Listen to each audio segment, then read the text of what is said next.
guys, welcome back to Lost in My Library. My name is Kate. Today I am doing an ARC review over 18 Miles from Town. This is by Josh Henderson, or Jason Henderson, not Josh. Sorry, Jason Henderson, and this is published by Castle Bridge Media. This came out on December 7th. Yep, December 7th. So I will leave a link in the description to where you can buy this book if you so choose to buy this book. So I ended up giving this book 4 stars. This is a thriller horror about this author who after a very tragic event, decides to go to his family's farmhouse in the middle of nowhere and write a book. He was previously a published author, and one day while he's at his workplace, his new workplace, where he's not a published author, doing author things, there is a trigger warnings for anybody who suffers from this trigger. There is a shooting, and he survives it, obviously, but it's traumatic. Everything. The guy who did it was his friend, and just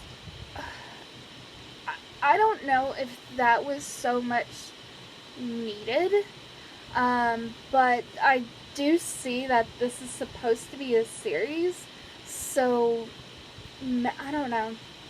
This is called the Midlife Crisis series, apparently.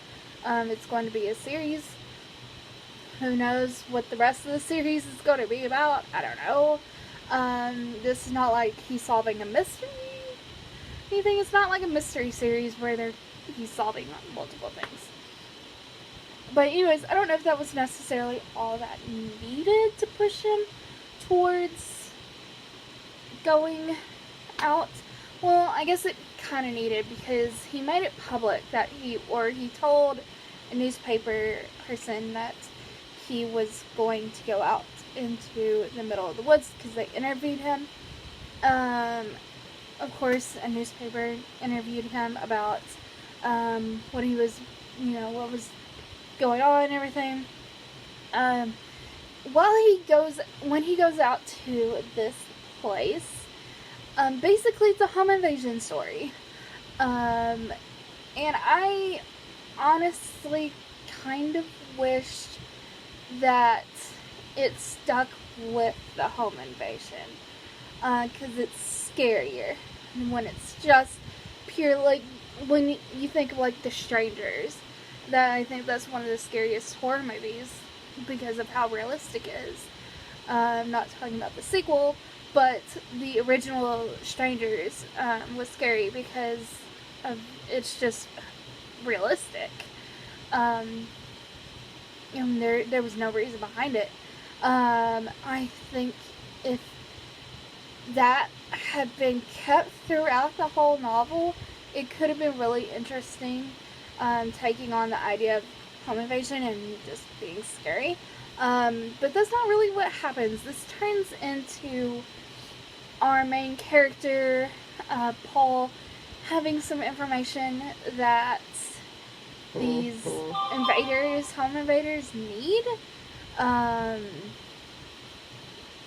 just wild things happen along the way. I think the farmhouse could have been a really interesting setting, although I wanted more time there. I wanted more of the home invasion feeling of the book. I did like, Mike.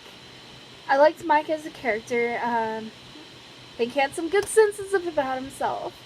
And then if you had kept the original reason for the villains, I think it could have been a more effective horror novel. Writing's fine. Did see some grammatical mistakes that hopefully has now been fixed now that it's published. But I did see some actual grammatical mistakes, which I don't see a whole lot of in arcs. But yeah. Anyways, plot was pretty solid up until the villain's reasoning. Yeah. It got a little lost and confusing. Did enjoy the ending. I was intrigued about what would happen to Mike the entire time. I did want some more payoff, but there just wasn't enough. Logic. This is pretty logical, except for the fact that Mike wrote a book that ended up getting an award in 3 weeks. Or, I don't know if it took 3 weeks to get the award. It probably didn't. But he wrote a book in 3 weeks that ended up getting an award. I still don't believe it. Enjoyed it. Ended up giving this 4 stars. I think it's a solid thriller. I don't see where this is going to go from here. Maybe he'll turn to writing thrillers, because he writes sci-fi in the book. His idea is writing, continuing with his original trilogy of works, sci-fi works, and continuing. Yeah, I enjoyed it. It's a good little thriller. If you'd like, I'd say it's worth a Kindle buy if you so choose. And if you think this is kind of interesting, go ahead, buy it. Again, I'll leave a link in the description to the page where you can go ahead and buy it. I don't know if I'm going to go ahead and buy it. Maybe. Depending. But thank you guys for watching. I hope you enjoyed it. See you in my next video. Go be a good cabbage today. Go do something good for somebody, even if it is for yourself. And I'll see you in my next video.